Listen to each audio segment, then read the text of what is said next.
Hello friends, Sundari's kitchen தாளிக்கு மாதமில் இன்றைக்கி schezwan noodles செய்கிறது எப்படின்னு சொல்லி பார்க்கலாம் வாங்க. பெரும்பாலும் மக்களுக்கு பிடிச்சது நூடுல்ஸும் ஃப்ரைட் ரைஸும். இப்போ நூடுல்ஸ்க்கு என்னென்ன தேவைன்னு சொல்லி பார்த்துடலாம்.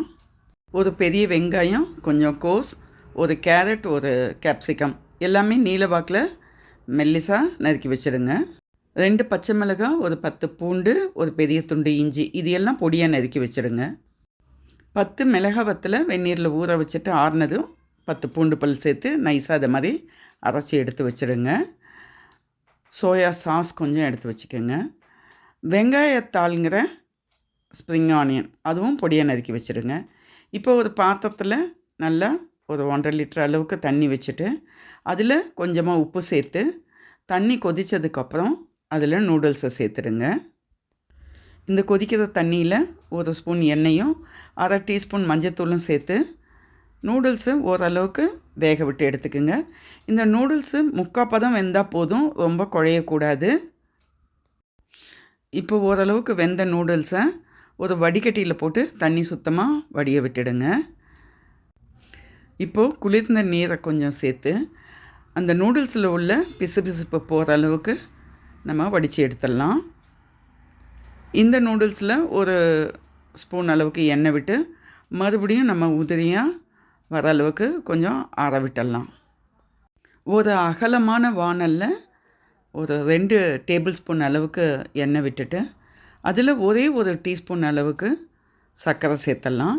இந்த சர்க்கரை கேரமலைஸ் ஆகி வந்ததுக்கப்புறம் இதில் நறுக்கி வச்சுருக்க பூண்டு, பொடியாக நறுக்கியிருக்க பச்சை மிளகாய் 2ம் சேர்த்து வதக்கலாம். இது ஓரளவு வதங்கினதுக்கப்புறம் இது கூட நறுக்கி வச்சுருக்க வெங்காயம் சேர்த்துக்கலாம். சுகர் கேரமலைஸ் பண்ணி அதுக்கப்புறம் பூண்டு, பச்சை மிளகாய் சேர்க்குற இந்த டெக்னிக் ஒரு ஃபாஸ்ட் ஃபுட் கடை நடத்துகிறவங்க சொல்லி கொடுத்தது. இந்த நூடுல்ஸில் எந்த நூடுல்ஸுக்குமே இதை மாதிரி சர்க்கரையை நம்ம கேரமலைஸ் பண்ணி செய்யும்போது அந்த கேரமலைஸ் வந்து நூடுல்ஸ்க்கு தனி கலரும் அதிக சுவையும் கொடுக்குதுங்கிறது தான். இப்போது வெங்காயம் சேர்த்துட்றேன். இந்த வெங்காயம் ஓரளவுக்கு வதக்கி எடுத்தால் போதும். ரொம்ப நமக்கு காய்கறியும் சரி மற்ற எல்லாமே நமக்கு 3/4 பதத்தில் வெந்தாலே போதும். இந்த வெங்காயத்தில் நான் இப்போது செஸ்வான் சாஸ் நம்ம அரைச்சி வச்சுருக்க அந்த மிளகாய் வத்தல், பூண்டு விழுதை சேர்த்து வதக்கிறேன். கடைகளில் ரெடிமேடாகவும் இந்த சாஸ் கிடைக்குது. பச்சை வாசனை போய் பூண்டு இப்போ நல்ல மணமாக வர ஆரம்பிச்சிடுச்சு. இந்த நேரத்தில் நம்ம 2 டீஸ்பூன் அளவுக்கு சோயா சாஸ் இதில் சேர்த்துட்டு வதக்கலாம். இப்போ இதில் நம்ம நறுக்கி வச்சுருக்க காய்கறிகள், அதாவது கேரட்டு, கேப்சிகம், முட்டைக்கோஸ் இது 3த்தையுமே சேர்த்து ஓரளவுக்கு வதக்கலாம். இந்த காய்கறிகள் குழையெல்லாம் வேக வேண்டியதில்லை. 3/4 பதம் அந்த க்ரன்ச்சினஸ் போகாமல் வெந்தால் போதும். இந்த காய்கறிகளுக்கு தேவையான அளவு கொஞ்சமாக நம்ம உப்பு சேர்த்துக்கலாம்.